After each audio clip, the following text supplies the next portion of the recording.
Corner.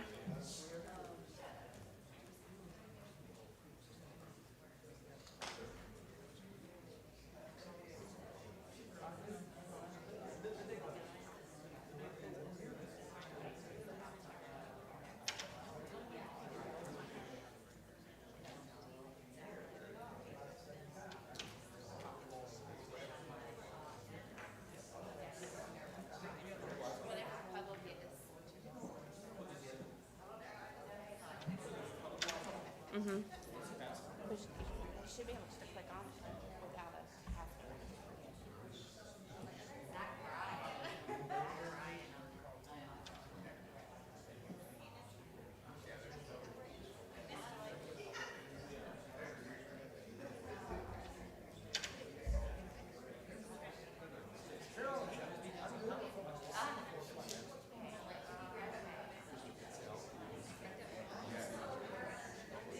I know, but he's saying he's not seeing it. That's what I'm saying. If you could just.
Good afternoon.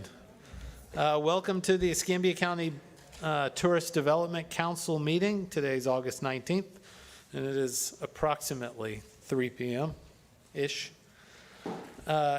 Philip, if you would please, first, was this meeting properly advertised?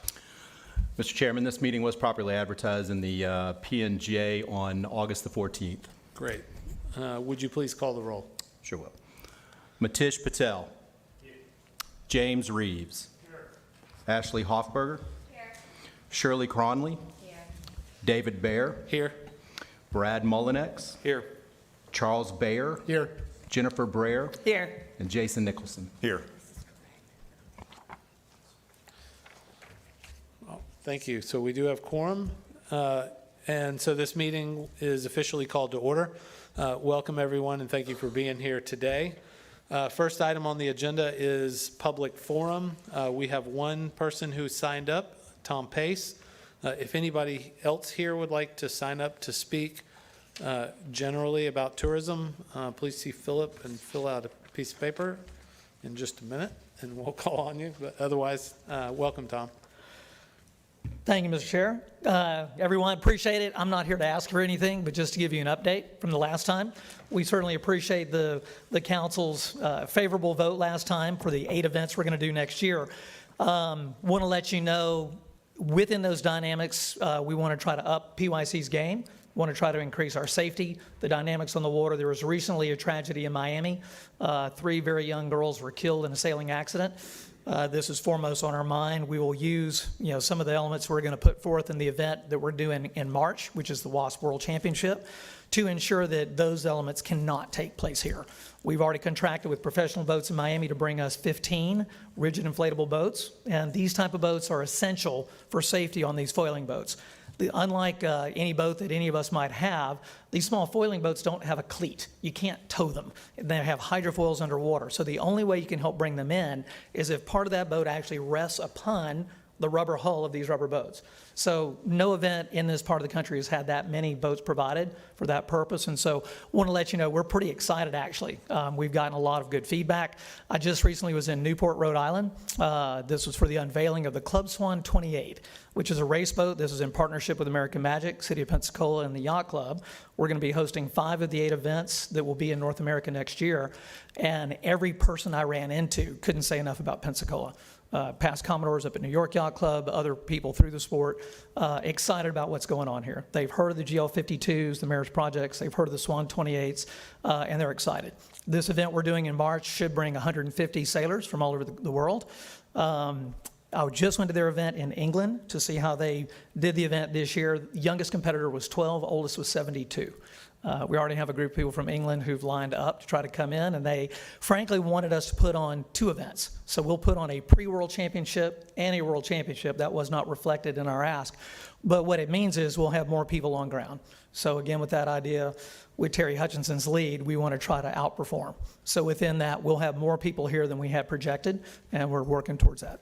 So that's just that update. Any questions at all on that? Anyone have any questions or comments? Awesome. Guys, thank you. Thanks, Tom. All right. Anyone else from the general public would like to speak today? Seeing none, we will move along. Thank you. All right, next item on the agenda is review and approval of the June 17th board workshop meeting minutes and the June 17th meeting minutes that followed. Are there any changes or amendments to the minutes? Mr. Chair, I move to accept the minutes from the workshop and the council meeting. Great. So we have a motion and a second. Is there any debate or objection? Hearing none, please show those both adopted. Thank you. Next item is status of funds available. Jeremy with the budget office. Welcome.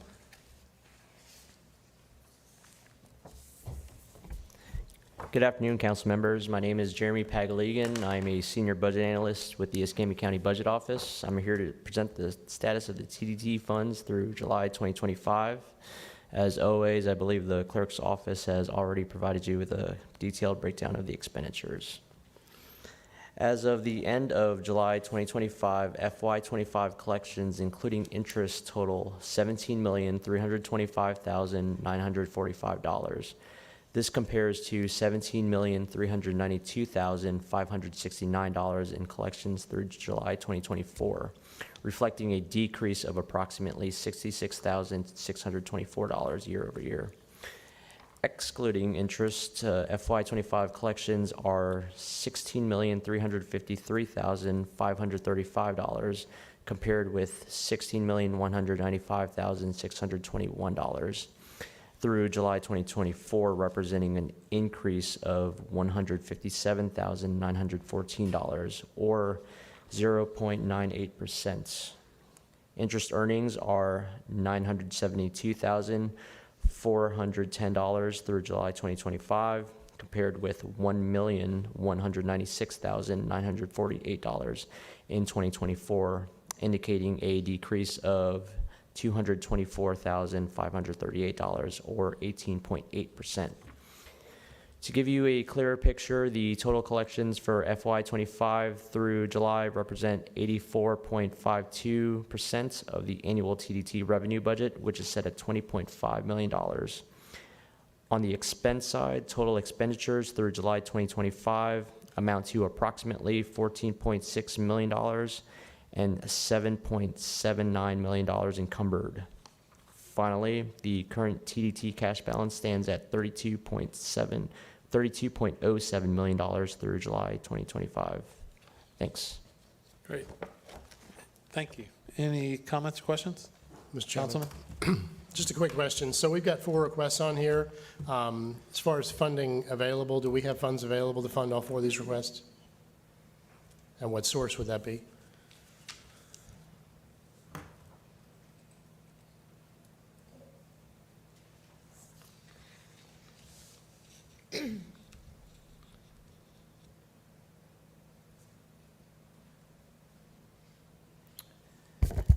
Good afternoon, council members. Stephen Hall, Finance Director, Escambia County Board of County Commissioners.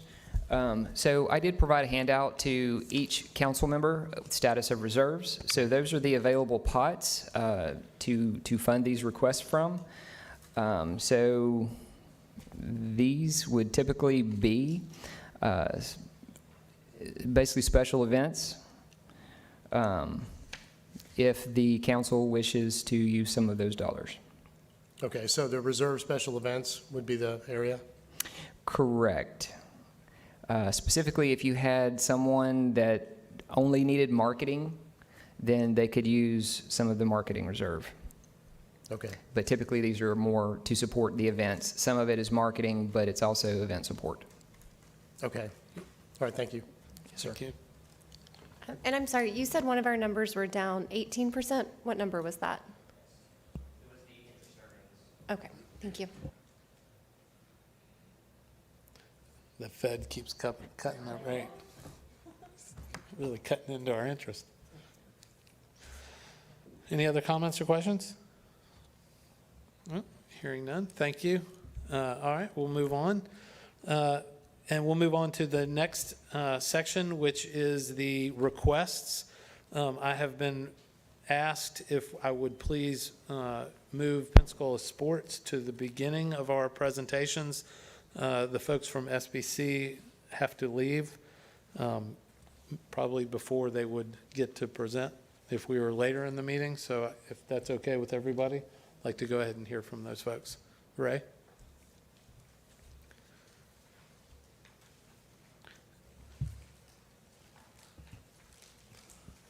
And additionally, real quick, before Ray speaks, the agenda shows that their request is for $208,000. After I submitted the agenda to the county, Ray amended the request to $200,000. That's correct. You guys should all have the revised agenda. It actually adjusted the entire ask by about $42,000 completion. So, Mr. Bear, we got you $8,000 back right away. And again, Ray Palmer, 4323 Whiteleaf Court, Pensacola Sports. Thank y'all for allowing us to present ahead of them. We do have the leadership of the Sun Belt Conference is here in town. They've been over at the Bay Center reviewing some of the activity that's going over there. So they've been over there with Michael Capps looking at it, looking forward to the first year of our beginning new 5-year contract. So quickly, I'll kind of lay out how we got here. If you remember last meeting, I reviewed with y'all that we had been provided as a presentation and an opportunity for Escambia County to purchase the media rights, if you will, for the title sponsorship for the basketball championship, which would run the five-year timeline as the basketball that we currently have the contract, and then a new component, which is the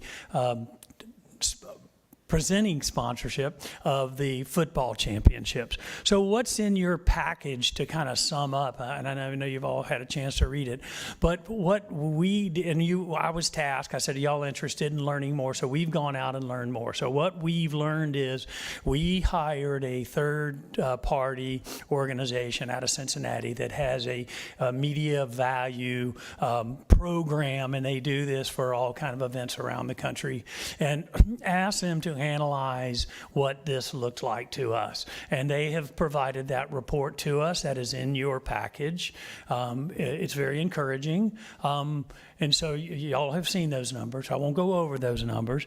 But then we also asked Showcase, who is our local media agency, to review the and this is the handout you just got because it was not in the original package that I had.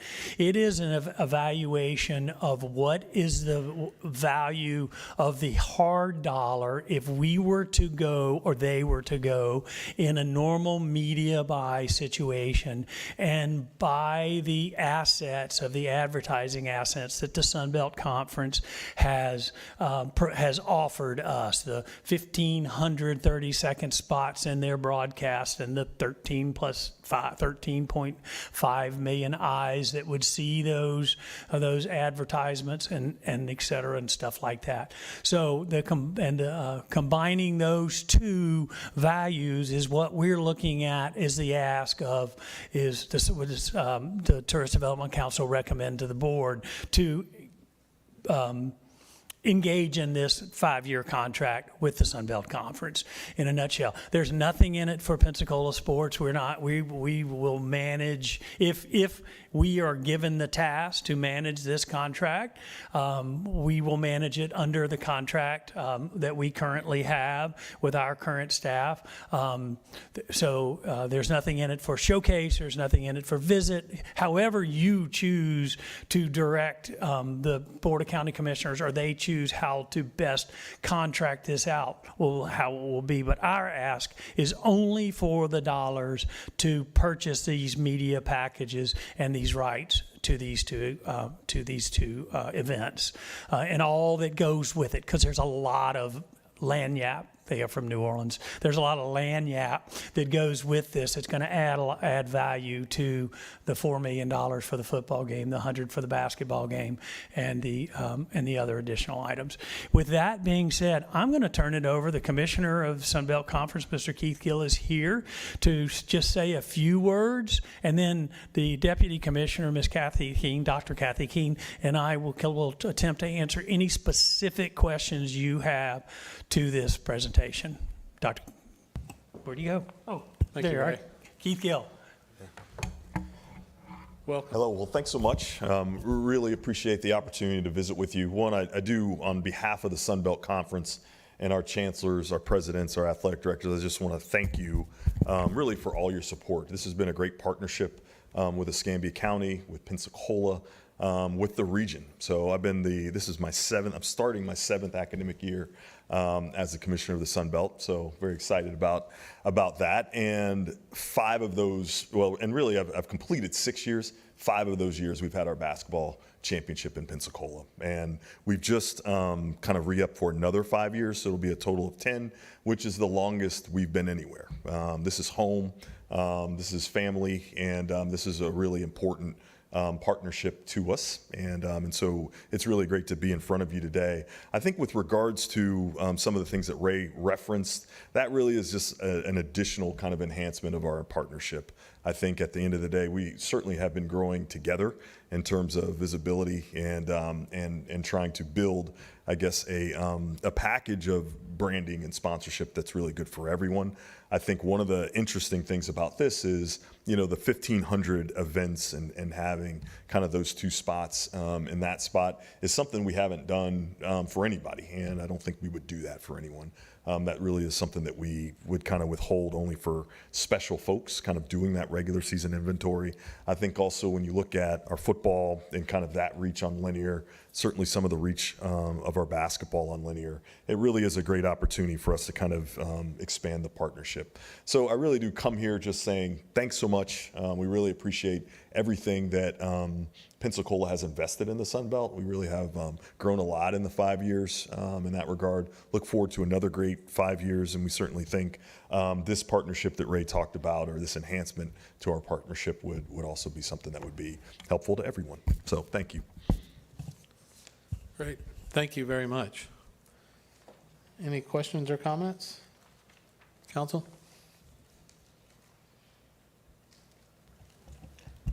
So, and it might be a little early to ask this, but what would we be advertising? Are we saying, hey, bring your sports leagues here, we've got awesome facilities? Or are we saying, hey, come vacation with us on Pensacola Beach? We, as you saw in the package, it says your logo here. We'll have to decide, do we want to put the Visit Pensacola? Pensacola Sports does not market itself out of the market. Our mission is to work in step with Visit Pensacola. So whatever Showcase came up with, we have a contract with Showcase as well. We would come up with something that we all love and approve. And so that message would be, come to Pensacola, because this is their footprint is very much our footprint of traditional tourism anyway. So this would be just an expansion and enhancement of those communities, if you will, of those 14 universities and their alumni, and we would expand on that.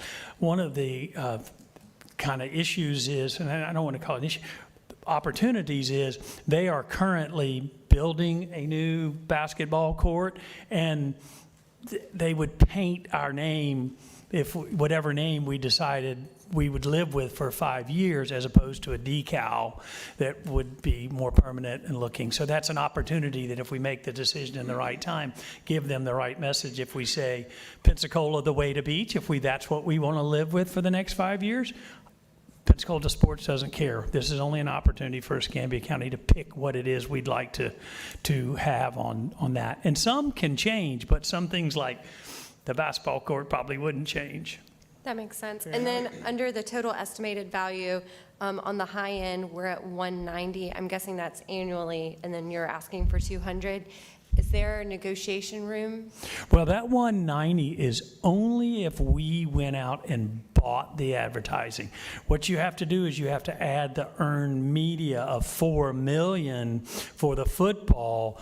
That is over and above that. That is earned media outside, and also on top of the 180 to 190. That's a hard dollar by estimate, but it does not include the lagniappe of things like being on their website every single day, 365, promoting Pensacola. I'm just going to use that because I'm going to act like that's what we're going to use. Pensacola every single day, year-round, to all of their schools, and promoting that these are where the championships are and the sponsorships are, as well as they've offered us an opportunity to have a Pensacola Player of the Week that they would be a conference-wide player of the week. That would add to all of that 90. That 90 is kind of a hard dollar if we were just to go by those ads, and that's all we got. So none of the blue sky?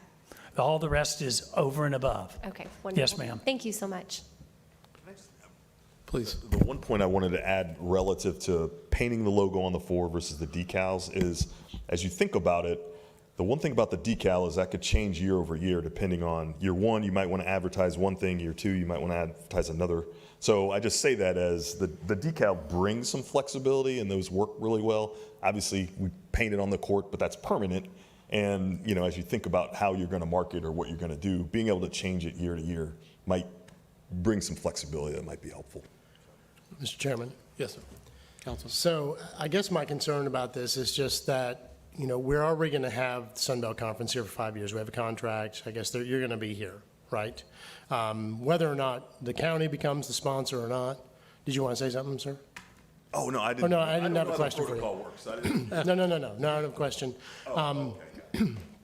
Is that most of the projects we fund, we have like a tourism goal for it, heads and beds, or, you know, people coming spending money here. The other ones we have here are different than this. So my concern is that we're doing something that we don't typically do. I don't know of maybe this is a model that other counties are doing, other cities are doing, where they're becoming the sponsor.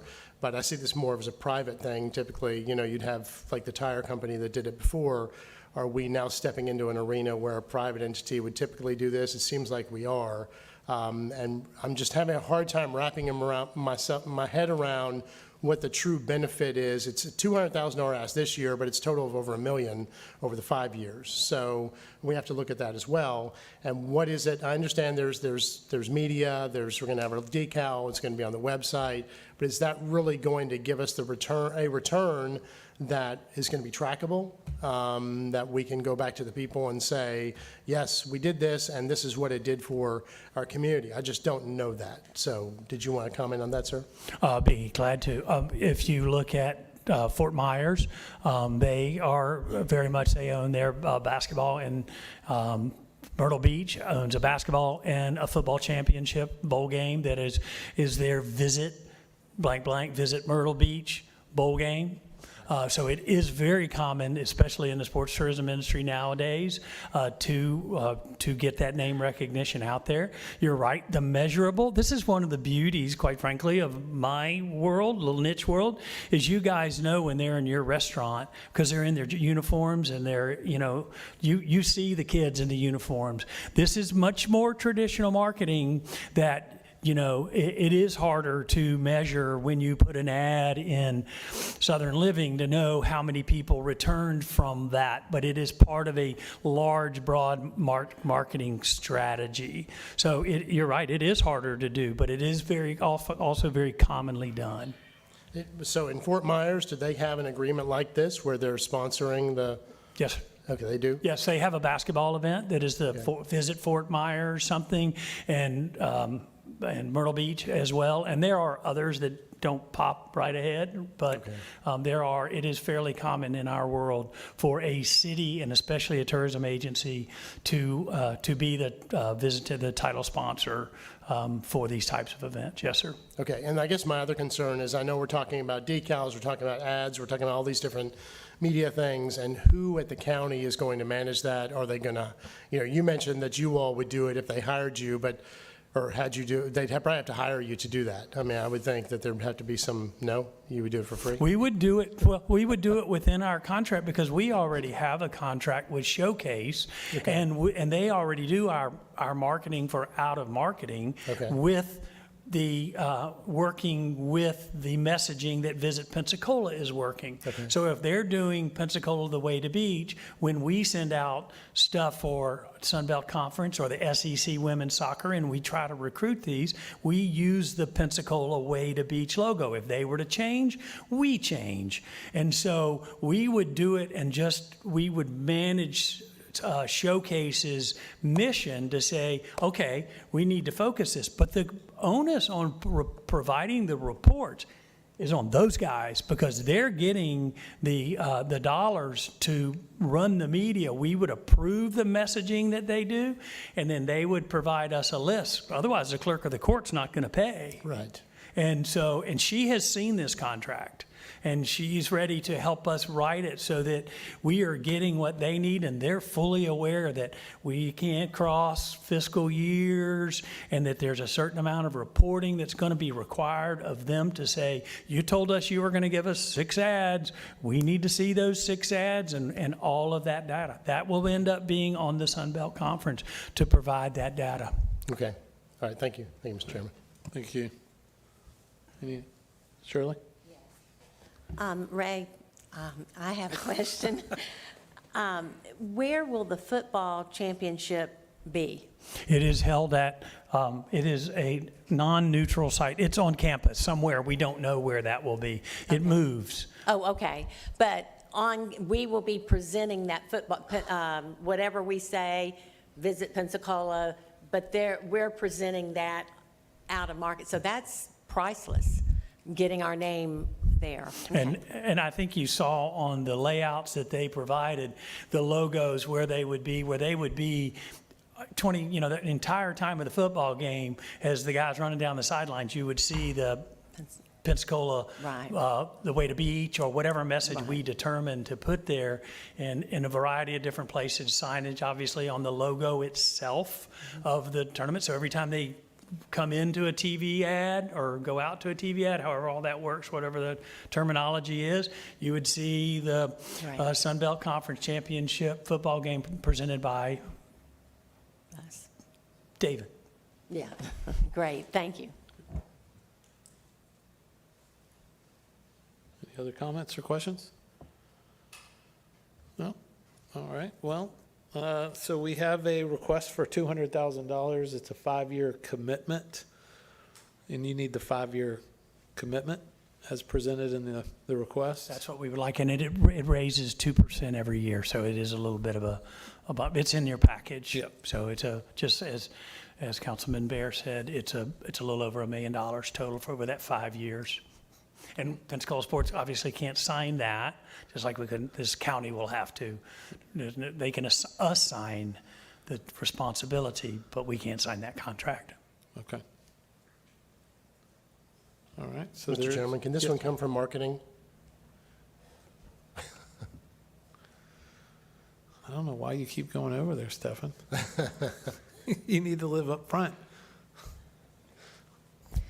I like living in my neck of the woods.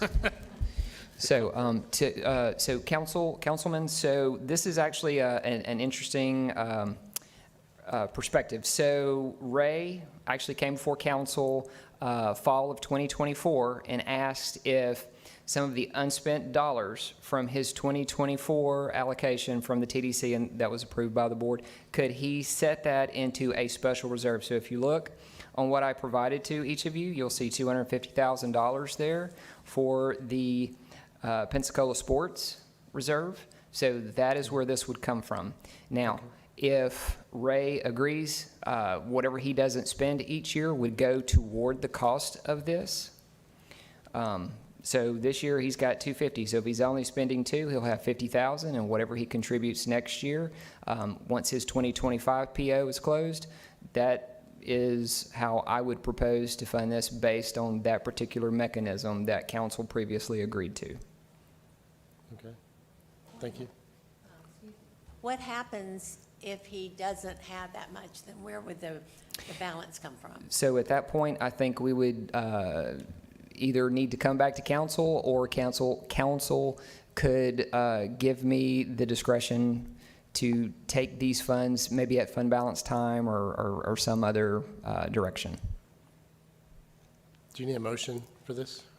I make a motion to approve the funding. Do we need to say which category that comes from Pensacola Sports, with giving you the authority to change it if necessary, or something like that? I would say maybe for a motion, propose to fund this with the annual Pensacola Sports reserve that are residual funds from the closing of the prior fiscal year's purchase order for Pensacola Sports Association. In the event that is not enough, then funds would be to make it whole based on that 5-year marketing or funding plan, that those funds would come from fund balance first, then the rest of it would be applied to the unified budget carry forward. Okay. I know that was a little bit Is long. that your so- motion? That's my motion. I'll second it. I'll second it as a motion. Thanks for your motion. As long as I have to repeat it. So we do have a motion and a second. Is there debate or discussion? So question about, I have one question about if the funds have to come from the unified budget carry forward, are we talking about just the percent of Pensacola sports? It would be the portion? difference between whatever was left on the prior year's purchase order. There were unspent dollars, whatever that delta is, to match those 5 funding periods. So it'd be the difference. Whatever Ray doesn't spend, compared to that, that would be taken off first, and then everything else happens after that. Right, but so if the other agencies in the unified budget don't spend, it won't be applied to this? Okay, I just want Correct. to make sure that we're clear. All right, any other comments? Hearing none, call for the vote. Will you please call the roll? Matish Patel. Yes. James Reeves. Yes. Ashley Hoffberger. Shirley Cronley. Yes. David Bear. Yes. Brad Mullinex. Yes. Charles Bear. Here, oh, yes, sorry. Jennifer Brer. Yes. And Jason Nicholson. Yes. 9-0. Great. Motion carries. Thank you very much. Appreciate the SBC folks for being here. Commissioner, thank you. All right. Good work. Next item on the agenda is Pensacon. Did I see Andy here? Oh, there you are. The bright lights on the stage.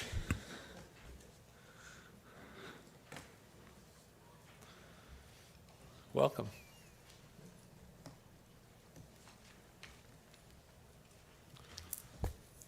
Hello, my name is Andy Trahan with Pensacon. For those of you who have not heard me speak before, I am not good at this. That's why I run a comic book convention, so I don't have to be in front of people. And on top of that, my laptop got the blue screen of death and is in the shop right now. So I feel like I'm also missing an appendage. I unfortunately could not be at the last meeting. For those of you who are unaware, Pensacon is run by 2.5 people, the half person being a part-time person. We all work 2 to 3 other jobs. And unfortunately, I could not get the time off. There were some questions, and I did go back and answer them. I believe that information is in front of you, as well as the visit survey finally came in. And there was some questions about whether or not we put more heads in beds. And I believe the visit survey says that we did in 2025. And again, I had all this on my laptop. I believe one of the questions was our members, our fan base has gone down in the last couple of years. One of the reasons I am now a partner in Pensacon is because during his 10th anniversary, he overspent. COVID, he did not rebound after COVID. Prices did not go down. The Grand did not reopen due to the hurricane. Expenses went up. We moved almost all the hotels out to the beach. Innisfree has been a great partner and has made it so that Pensacon can continue. I realized there were other questions, and I believe one of them, and this is again off the top of my head, so I do apologize. I can feel my voice shaking, was why I signed the contract a day late. I had called and to go over my grant for 2024, or 2025, sorry, and found out that I did not have to be a nonprofit. Looking at the paperwork, I thought I had to be a nonprofit. And so I had not originally been planning on asking for money, as we are not a nonprofit. When I found out I could, I immediately filled the paperwork out and got it in. A comment was made by this board, a member of this board, that we needed to work harder. I work 3 jobs. I'm also a single parent. I was personally offended by being told I needed to work harder. We are pulling Pensacon together and keeping it going. There are 2.5 of us that work to bring in over $3 million to downtown Pensacola.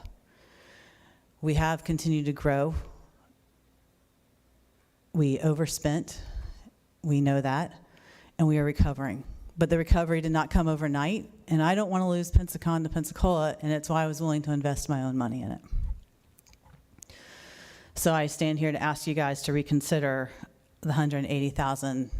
That would hopefully, it goes down. I did watch the last year's. It does go down from the year before, which is part of the paperwork. And I am hoping that after this year to not have to be able to not have to come and ask for more money next year. I think that's it. Thank you. I needed that. Thank you. That was perfect timing. He's barking at you. No. Thank you, Andy. Any comments or questions? Councilman Bear? I'll start, Mr. Chairman. So I made a lot of comments about Pensacon, and I may have made the comment about working harder. I did read your response to staff, and you said this was harder than filling out your mortgage application. That is correct. I also filled out a car loan. I have since paid off, but that was also easier. Well, you know, I've done a mortgage. I've done this application because I have a nonprofit that I run, and there's a lot to it, but there's a lot of numbers you left off. I mean, there are metrics you left off. It would have been nice to have your 2024 tax return too. I imagine that's probably done, maybe not. I don't know. It's not done yet. It's not done, okay. You know, according to your application, you all had a big loss in 2024. It was like $250,000. Then that's when you came to TDC, asked us to fill in the gap. And it looks like for the current year that you're about $189,000 positive. Is that, have you realized that yet? Or, because I know We are not. If you look at the updated budget, part of the problem is when I have to get this information in, I'm still getting numbers in because Pensacon goes in February. We actually, I believe, cleared somewhere in the neighborhood of $50,000 this year. Okay, so far you're 50. Is that what you think you're going to end up as, 50? That is what it's looking at. I'm 90, I never want to say 100% when it comes to numbers. Right. But I'm 90% positive that that's about what we cleared. We are now using ticket sales for 2026, which I'm not a big fan of, to keep going. Okay. And I just have to say, I mean, we're under immense pressure in government, elected government officials especially. I mean, we've got appointeds up here too. The city's being visited by DOGE right now. These are public dollars. So you and there's others, there's another one that we're talking about today. I think these are technicalities, but these are public dollars. We have to make sure they're spent appropriately. You know, last thing I want is someone to come in and say, well, you all didn't make sure this is being spent appropriately. I'd rather have the county commission take the fall for that than us. You know, they can do it. If they want to fund it, they can. That's their choice. We're just a recommending group, but they're public dollars. You know, on pages 7 and 8 of your application, you didn't even bother putting numbers in for the metrics. I mean, you put what the metric was, but you put no numbers. Which I apologize, again, I don't have my laptop in front of me. Is that the new one we submitted? I'm not. Yeah, I've got well, it's what I was given is the revised one, but it still doesn't have numbers on page 7 and 8 for the number 2. Please list the goal performance measures. There's no number there. There's no numbers in the next one. You have what the items are, but not the numbers. I didn't have the numbers. I'm not willing to make numbers up. And I think well, I mean, you have to have a baseline of what you did. I mean, it was for the prior fiscal year, so I don't know how you would not have those numbers.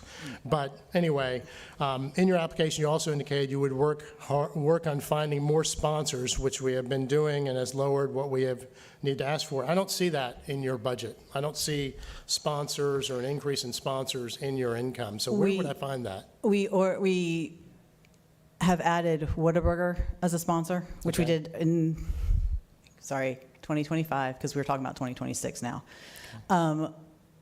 We had thought we had a couple of local sponsors, and what we were told when I approached them is, we'll do well the weekend of Pensacon, whether we sponsor or not. And they backed out. Okay. Unfortunately, I've heard that a few times recently. It's very disheartening. I don't think people sometimes understand how much it takes to put on Pensacon. I was talking to somebody recently, and they were like, what do you mean you fly the guest in? They don't just come in for free? They don't just come in for free. So sponsors, the couple that we had hoped were going to come in, were like, oh, no, we're going to be busy that weekend. We don't need to sponsor. Okay. And on page 10, you were asked about discrepancies in financial statements. And you talked about, I didn't see the financial statements. There were no financial statements in there. There were tax returns, but I think there's some discrepancy over whether, I mean, we always have to submit financial statements for our 501c3 when we do this application. I didn't see financial statements, but you said that something about cash payments, that you're working on that. And so I'm wondering, how much do you do with cash payments? So when you bring a celebrity in, Right. they have what's called a guarantee. Okay. One of the reasons I cannot submit financials is because we also have to sign non-disclosures for those celebrities. Okay. So let's say Mr. Bear is my celebrity, and he says, I will come to Pensacon for 2 first-class tickets for myself and my guest, per diem, and a $50,000 guarantee, which I want in cash. That $50,000 guarantee can be made by autographs and photographs. So Mr. Bear signs at $50 a pop, however many autographs. But then if we find that he's $20,000 short, Pensacon pays that $20,000. Most celebrities have written in, and I am trying to get that changed in many of the contracts because myself and the accountant are not fans of paying that kind of cash out. We have to give them the cash. They want What's it the in source? cash and not in check. What was the source from that? Would it be like? We pull it ticket out of our revenue? bank account or ticket sales, merchandise sales. Okay, because that's not something you could really take out of this money, I don't think. No, there's no way to take it out of this money. Okay. No. Okay, thank you. Is that answer your question? I mean, I'm not sure I answered your, No, it does. yeah. Councilwoman? Thank you. Thanks for coming.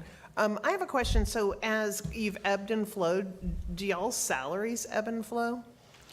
Or do they stay consistent? Because I was a little bit confused on looking at the tax returns.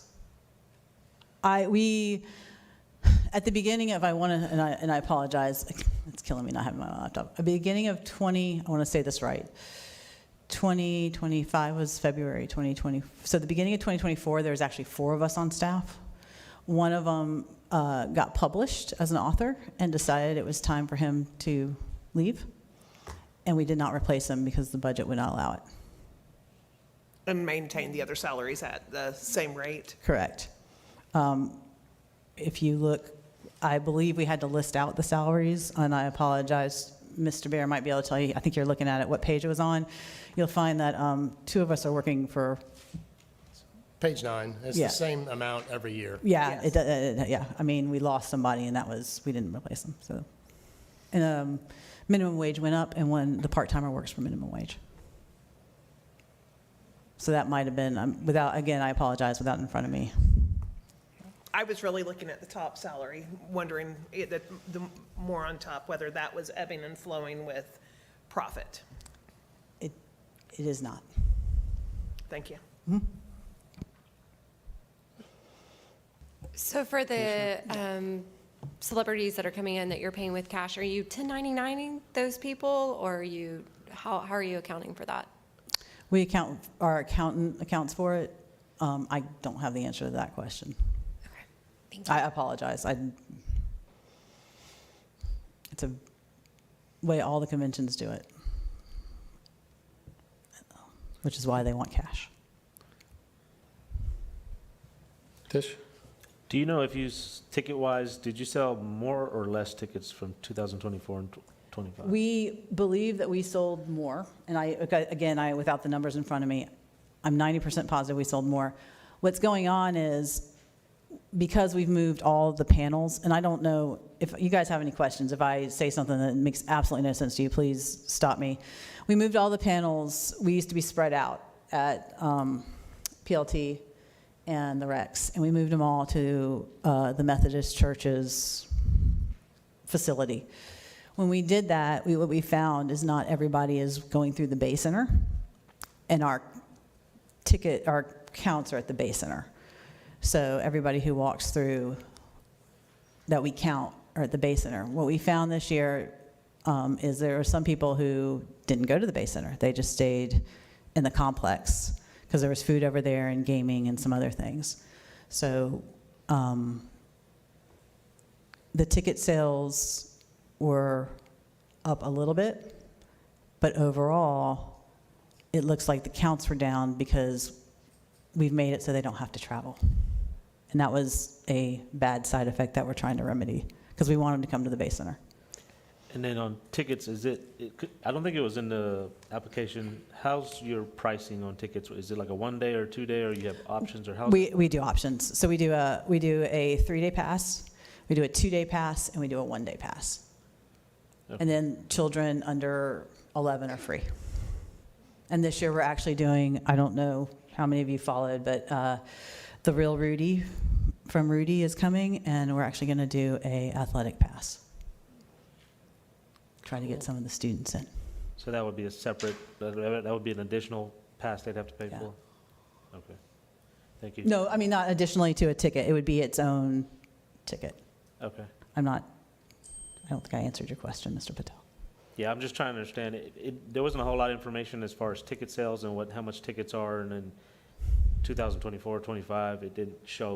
We did not up the price for the tickets. We upped the price between 2023 and 2024. What we're finding is, and it's one of the reasons why I've pushed outside marketing, the city of Pensacola itself, our population can only spend so much on tickets. So, and that's one reason I'm here is we upped our heads and beds. I mean, that from the visit survey, we upped the heads and beds. And one of the reasons that I wanted to do that, and I believe we talked about this last year, is because we need to bring money into Pensacola. And looking at the visit survey, I believe we did. So just following up on his question, you don't have a count for the number of tickets that you sold. You depend on the counters going in and out of the. No, I do. And again, that's not having, Okay, so I it's keep on the looking for my computer. Okay. laptop to go, the numbers were, and I apologize. Like I would be lost without my computer as well. I get that. it could not have happened on a worse day. Well, it could have. It could have happened the day of Pensacon, so. Because I feel bad. I feel like there's a lot of questions Mr. Bear has that I probably could have answered better if I was looking at it, so. Mr. Charles Bear. I will say, and before you got involved with Pensacon, your counterparts used to come to visit Pensacola's grant committee, which I'm on, and we used to use Pensacon as the golden child to compare you guys to. So if anybody said, what should application look like? We'd say it should look like Pensacon's. And then the turnout that Pensacon had, we say the turnout should be like Pensacon's.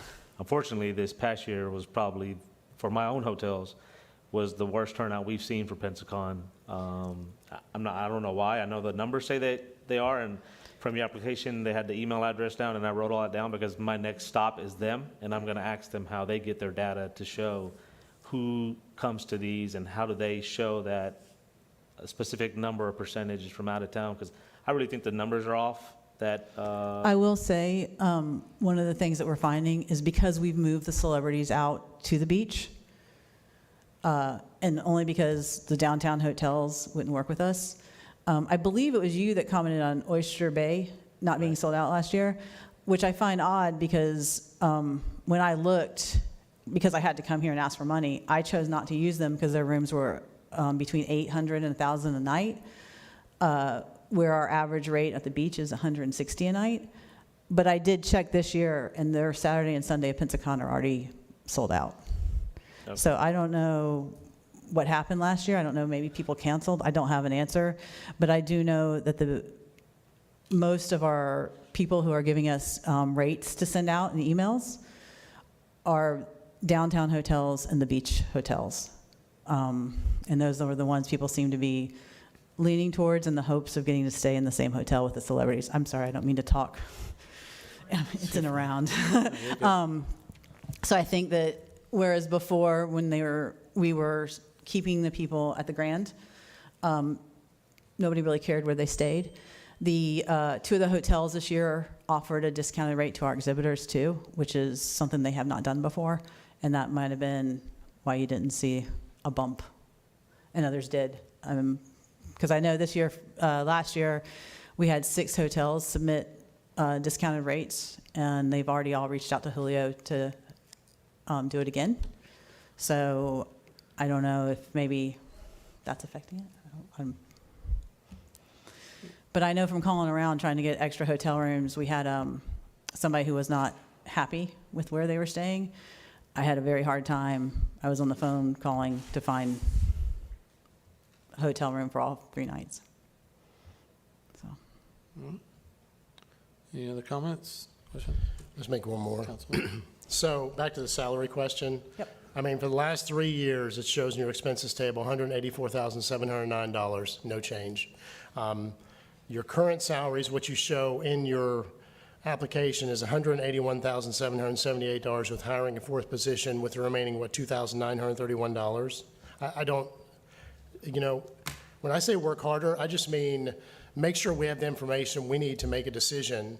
I'm not saying you're not working hard. I'm not saying Pensacon's not a good thing, and I think it has been a great thing in our community. It seems like it's waned past couple of years. Maybe COVID did a huge number to it. They overspent, and now we're asked to kind of bail you out, is kind of what it's looked like.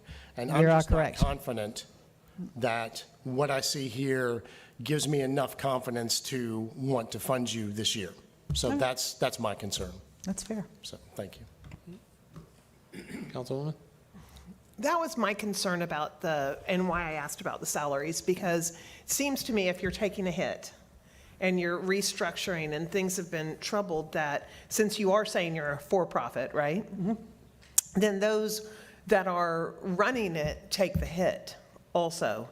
And I understand people, there are part-timers and there's people for a lot less pay, but there's a fairly substantial salary in there, especially for this area. So it seems like if you're coming and asking for money to revitalize something that, these are tough times, really and truly. Everyone sees these as tough times. And so everyone would kind of tighten their belt a bit. And that actually was what disappointed me, is that I didn't see any of that. A lot of these nonprofits who do the work and put on stuff, just going to be honest, no one's taking a salary.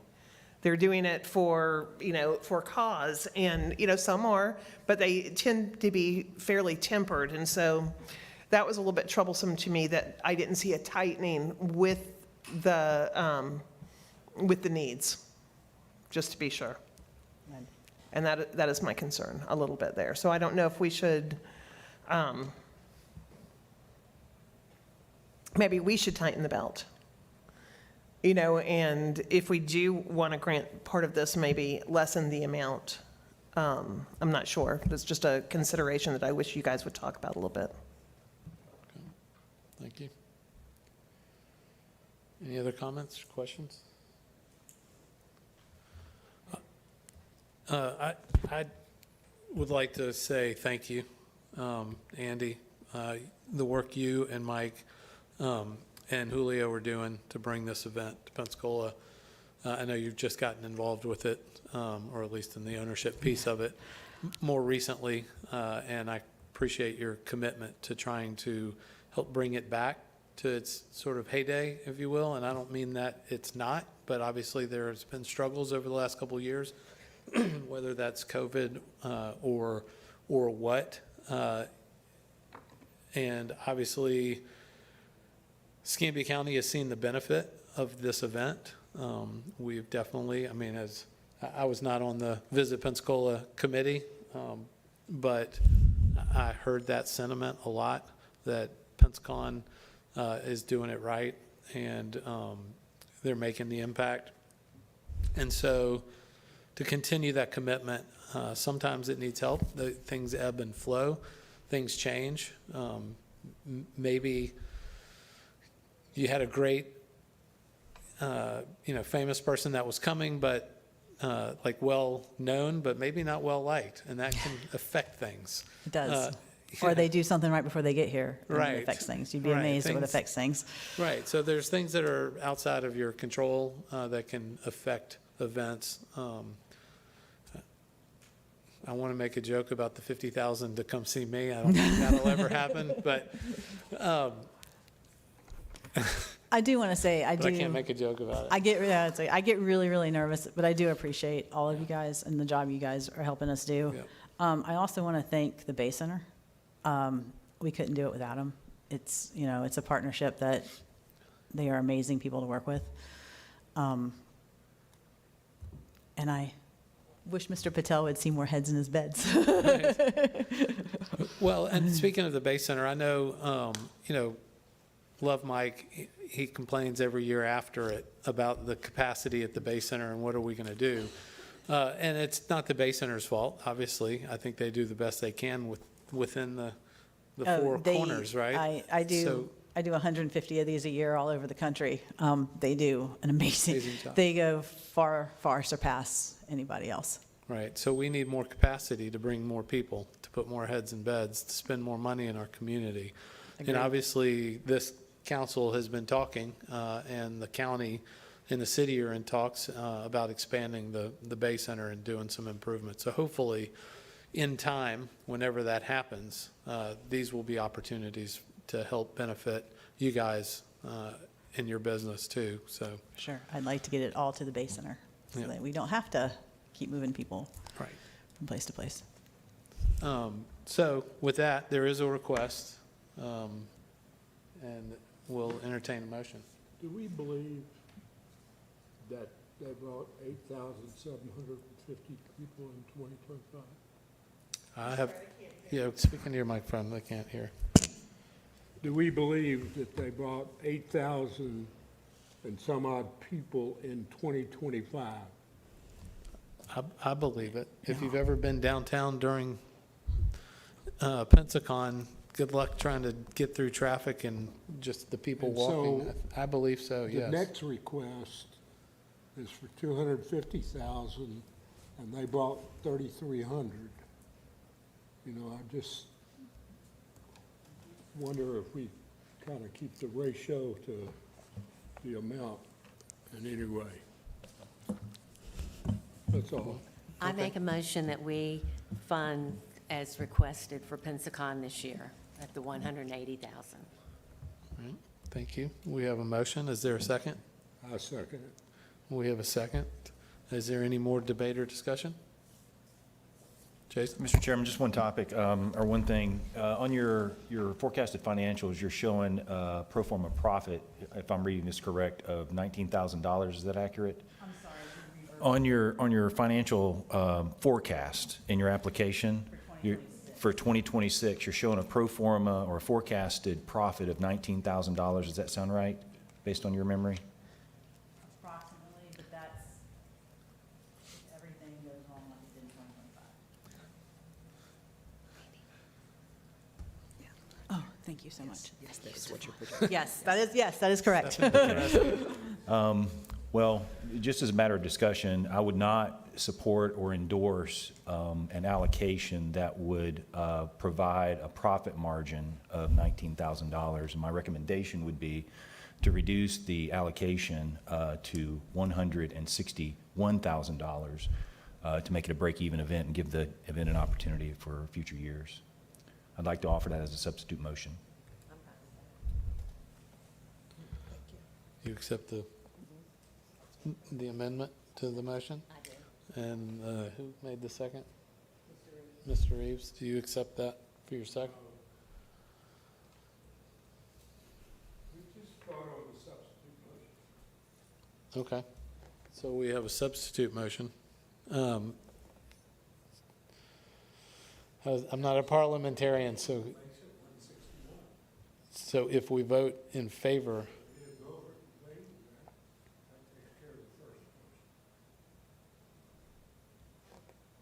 then do we, so we have a substitute motion, we vote whether we want to accept the substitute motion, and then we vote on the substitute motion? We don't vote on the substitute motion for 161,000. Okay. All right, so we have the substitute motion. Is there any other discussion? Call for the vote. If you would, call the roll, please. So on the substitute motion. On the substitute motion. Matish Patel. Yes. James Reeves. No. Ashley Hoffberger. Shirley Cronley. David Bear, No. Brad Mullinex, No. Charles Bear, No. Jennifer Brer, Yes. Jason Nicholson. Yes. What was the final? What was that vote? I think it passed. 5-4. 5-4. 5-4 in Pass. favor. Yes, sir. 5-4. The motion carries. Yes, sir. So that is funding Pensacon at $161,000. All right. Thank you, Andy.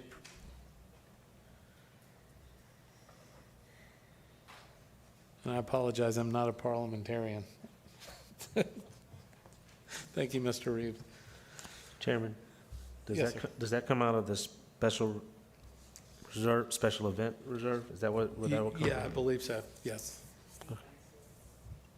That's a nod back there. That's a nod from Stefan, a thumbs up from Stefan. All right, next item.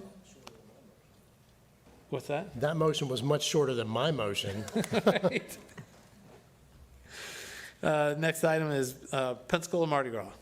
Danny, Hannah, come on up. All right.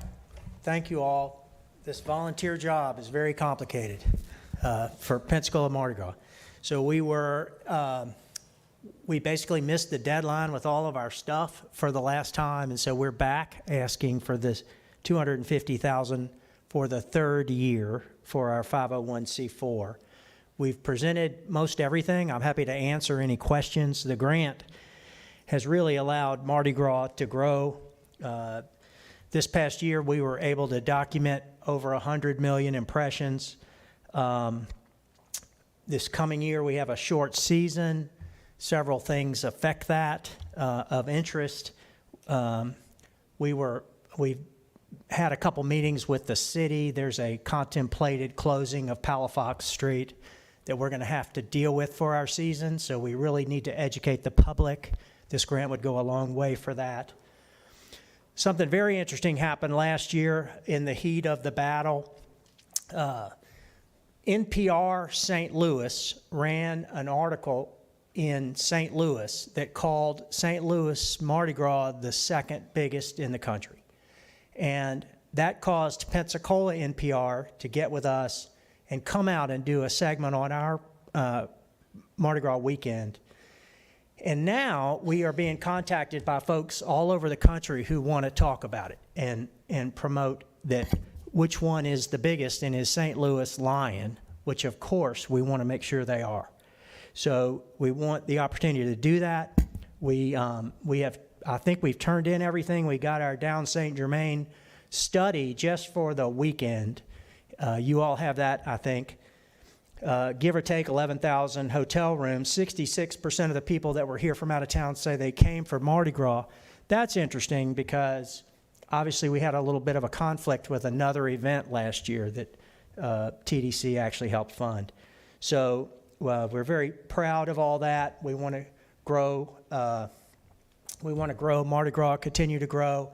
It has actually allowed us to increase sponsorships. We are not fully harvested that yet, but 100 million impressions gets a lot of people's attention. And we've talked with folks, but the complication for us is the tax year, the grant year, and Mardi Gras season all have these crazy overlap deals. So our grant gets us an advance. We ship that advance to the Mambo artist almost entirely. And that event doesn't happen until the next calendar year, making all of this very, very complicated for us.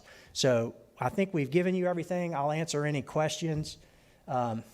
We are, Down St. Germain said on Mardi Gras weekend, we had over 150,000 unique attendees. It's a ton of folks. We think it's great for our community. We think it's a great attraction, and we hope we bring everybody to every hotel, every merchant, the beach.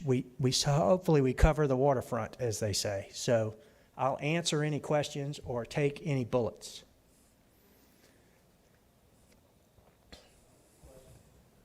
Comments, Danny, do you know how many out-of-town crews you guys had this past year, or Out of town what? the crews that come in? Crews. So multiple events have different amounts of people that come. Tish, I don't have a real number, frankly. Like a close guess. We had a couple of busloads of people that came for the Mambo, one from Mobile, one from Biloxi, might have even been two from Biloxi. But I can't really, we don't count them, obviously. So, and then this study does not include balls, Mardi Gras balls, which have really, really grown over the years. We now can identify somewhere between 22 and 25 balls that happen. Next year is a very short season, 6 weeks. The Grand Parade is on Valentine's Day, February the 14th. Fat Tuesday is the 17th. So we also want to keep downtown alive during that season, and then we're going to deal with potentially the paving situation if it all comes together. I think we're waiting for the bids is what city's telling me. So that decision's not going to really be made until sometime around November, early December. So it's going to move fairly fast. So we want to support downtown businesses, Pensacola folks, and bring people in from out of town, have a great time, and hopefully they'll come back, hopefully to the Sun Belt basketball tournament. So I'm happy to answer any questions. Any other comments, questions? Tish? No. Oh, Jennifer? Well, first off, I do not like that glare he keeps giving us about Palafox Street, just saying. It's just the city, that's all. Y'all have something to do with the city, I That's think. number one. Number two, where will the parade be? Not decided. It'll be downtown, an alternate route. We're discussing that. And of course, it's a complicated recipe with closing streets, with Department of Transportation giving you a permit to close the state roads at appropriate times. We also had a very, last year, I meant to say it, but the last year, obviously the grant fiscal year starts October 1st. The New Year's Day or New Year's Eve tragedy in New Orleans caused a tremendous amount of extra security for Pensacola. That cost was, frankly, this year absorbed by the city. Thank you all very much. But we know that the route is going to have to be handled properly this coming year. And what that means, we'll have to just figure it out together with PPD and the State Department of Transportation. So with the shortened season and Valentine's Day in play, I mean, how much are you expecting a reduction in last year, for example, or the year before? Well, we're always overly optimistic, so we're hoping not much. We're hoping to continue to grow, candidly. We have more interest from people. We've never had the kind of questions we're being asked. I mean, I could tell 25 stories. Somebody stops me in Publix with a 504 purple, green, and gold hat on and says, "Aren't you that guy?" And I want to tell you we love it and whatever. More people are coming. I mean, we get those kinds of things all the time. I hope we are able to, the grant would allow us to try to at least be as good as ever and maybe hopefully continue to grow. Okay, and There this is a will renewed, be which year? This is year of the grant? Yeah. This will be the third. And so because she did lower her grant prior to because of the reduction of, is it 5% each year is what we have said for the 5 years? That application is being changed because that was I not- get that, but that that's is for other programs within the county. That wasn't tourism. Okay, because they reduced theirs. She said by the 5%, didn't she? Are you talking about Andy with Pensacon? Or who are you talking? Well, last year they asked for significantly more. Right. It Okay. wasn't 5%. So this is year 3? This would be year 3 of a grant. This From- is actually our directly from 25th TDC. year of doing Mardi Gras. Oh, We're gonna I add- kind of know that part of We're it. going to add a little something, hopefully this year, to help this community celebrate that. Okay. All right, thank you. Thank you, Mr. Chairman. Thanks, Danny. I want to thank you for having a thorough application. And I think you're one of the only ones that I saw that actually filled out the annual narrative form. I love reading that because it gives me some background, and you know, in there you mentioned the other event, the Foiling Week that took place during the same time. It is interesting, over 60% of the people were here because of your event and not for foiling. The community's event. Say again? Not my event, the community's Oh, event. right, well, I understand, but everybody knows you're Mr. Mardi Gras. So, and, you know, and as I look at this, and we look at other requests we get that have much, much fewer people, much, much lower economic impact. I think your economic impact is like 11 million estimated. You know, that's huge. I mean, there are so many people come here for Mardi Gras, I can't imagine not funding this. I do have concerns about this. Call the question. Hold on. I have concerns about security. I've talked to the mayor about this, and I know that with what happened in New Orleans, we're more concerned. I know, like, even with Gallery Night, we're doing the bollards now. Hopefully, part of the upgrade to Palafox will be new bollards. It's going to be very, it's going to be a real challenge. Whatever we do with Palafox is going to be a challenge. Repaving will be the least challenging, just if we repave. But if some of the things that we've seen on council that could happen, replacing sidewalks and the like, which I'm not sure if we can accomplish that with funds available, that could really have some impacts. So I'm hopeful that, you know, we get the right solution there. But, you know, I think 250 is low, personally, for what you do. And I'm glad, you know, you're comfortable with that. But I think in the future, you know, with security, there may be an ask from the city to share in some of those costs. So I don't know where that's going to go. But I wouldn't be surprised, based on the popularity and the growth of Mardi Gras, if the number goes higher. And I'd be supportive of that. But, you know, that's all I have to say about that. Thanks. Thank you. Yeah. Council Member Baer. The economic study that Down St. Germain did was actually the weekend. And so that weekend was huge. The narrative we talked about offered some estimates for the entire season. We are in discussions, subject to a positive vote today. We are in discussions with Down St. Germain to try to help us figure out the season-long impact in a better way, to count balls and trips and all those sort of things. So we hope to keep growing, and the next generation is here. And, you know, we hope to continue to for this to last forever somehow or another. I can't last forever. Commissioner. Wonderful.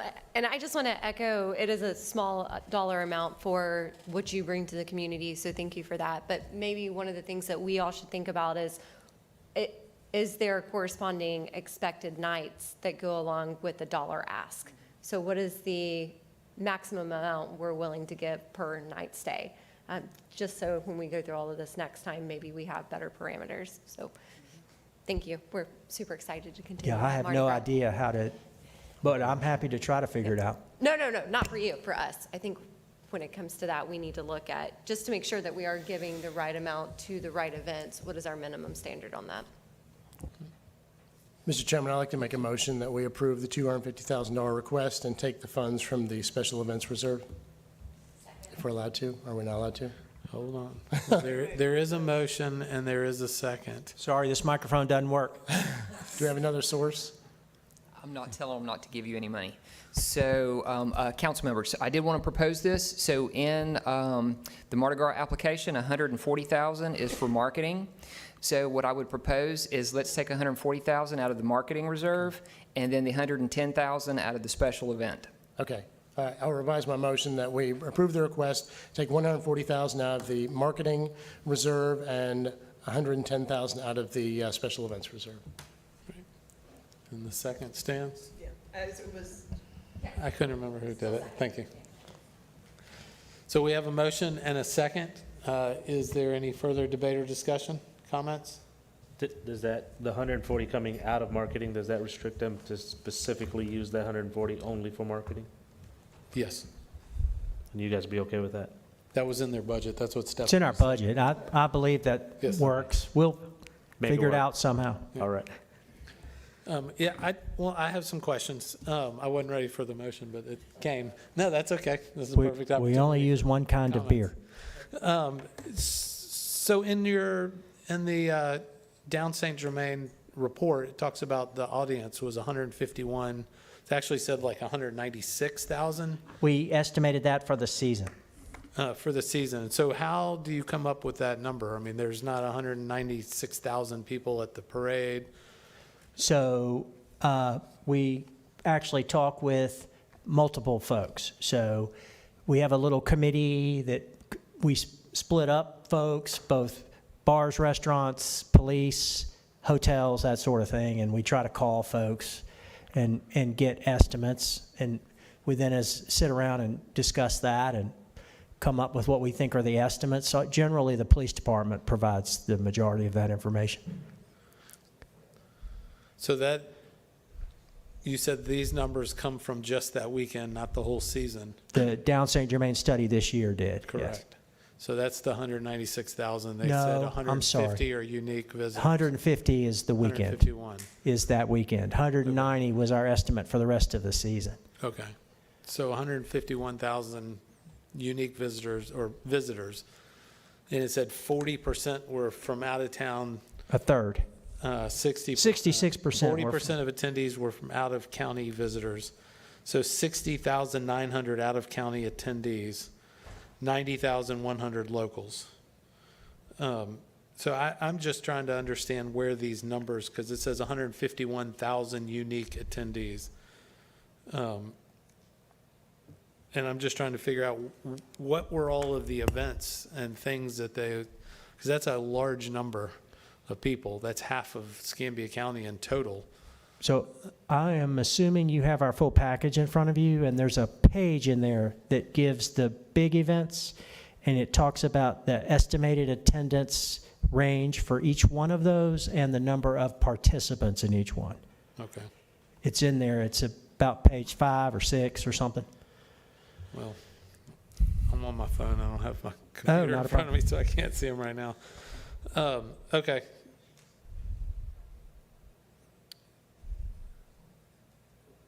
Who does this count? Who provides this number to? Of participants and attendees? Yes. Do you guys provide that number to down St. Germain? We gather it from multiple sources, and then we do send it to them. Okay. I think every event producer does. I think that's the standard for that. I think. I know it is for us. Is coming up with the audience size. Yes. Through, generally, I know a lot of events do ticket sales, et cetera, and that's an easy way to do it. I'm sorry. That's okay. That's all right, Hannah. No, she was reminding me. Did you ask something while? No, I was just saying, a lot of events that are ticketed have ticket sales so that it's easy to count. That's When right. you have an outdoor parade up and down, downtown streets, it's hard to get to a count. So I'm just curious how that count happened. Well, And other special events that are public events. So Down St. Germain has people on the ground surveying folks at that entire weekend. And we also did, as Hannah was reminded, we talked with them about their attendance estimates from the people on the ground that were here as well. So it's just multiple sources. I'm not positive it's completely super scientific, but I would be willing to bet we underestimated a lot of cases, frankly. Okay. All right. Any other questions or comments? Hearing none, we'll call for the vote. Thank you. Philip, will you call the roll? Say here. Charles Bear is here for the rest. Matish Patel. Yes. James Reeves. Yes. Ashley Hoffberger. Yes. Shirley Cronley. Yes. David Bear. Yes. Brad Mullinex. Yes. Charles Bear. Yes. Jennifer Brer. Here. Jason Nicholson. Yes. That was a yes. Yeah, I got it. Yes. I just did it so you wouldn't be the only one, Right. okay? Motion carries 9-0. Thank you. Thank you. Thank you, Danny. Thank you, Hannah. All right, next item on the agenda, Gulf Coast Jazz Fest. William Cadillac Banks, I see you back there hiding. Come on down.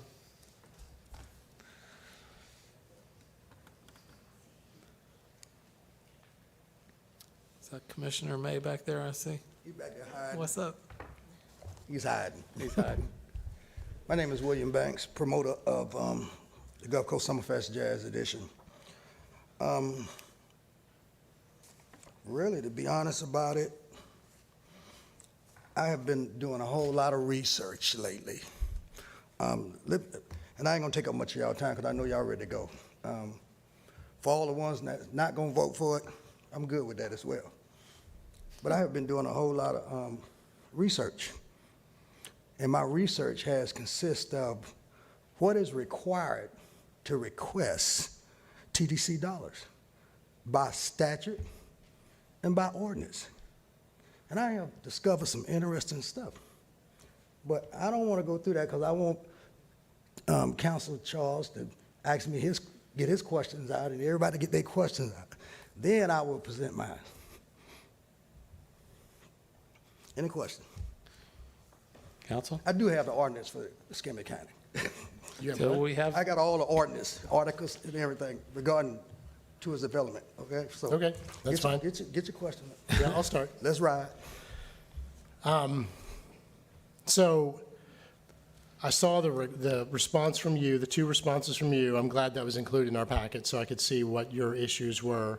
And I also saw the response, I think, from the group that did your, the evaluation of your event.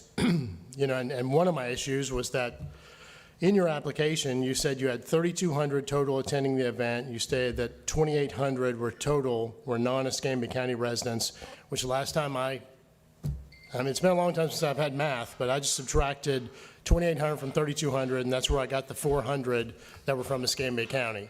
I know that the group that did your evaluation said that wasn't correct, but based on the numbers I saw in the application, there was only 400 Escambia County residents that attended. Well, you know, they the one that does those surveys. Right. I don't do the surveys. And he also sent a letter saying if there was any issues with those surveys, that he'd be personally willing to Who talk does with the you about it. application? Do you do the application or do they do Well, I the put in the numbers kind of based on what I see. Okay. Sometimes they are projections, sometimes they can get, you know, scattered. Okay. You know, because the way this thing is worked, when you start looking at these numbers, what's most important to me about this event is them bringing people into Pensacola. Right. Are they staying in these hotels? Are they eating in these restaurants? Are they shopping at Walmart and leaving their dollars here? That's important to us as Yeah, well. yeah, that's the only thing. I'm not concerned about my taxes or financial statement. What I'm concerned about in trying to impress this board upon, and I've been doing this for 8 years, and I have convinced the county that I am bringing these people in. That We have to be concerned about that. Well, You I understand that? want you to be concerned about it, but I want you to know, I mean, every time I turn around, I got new people on this board, okay? I want you to be concerned, but I also want you to take the time and come down and see for yourself. See, But we have to be able to- it's easy to sit here and judge an event that you never attended. Commissioner May back there, I think he's back there. I get commissioners come to this event. They see all these people coming in from all over the country. That's what tourism is all about. Right. Okay. So you want to scrutinize my numbers, like you said, and you laugh about it. I was offended by it. I was offended. By which So I'm to a point now, whether you guys want to fund it, it's okay with me.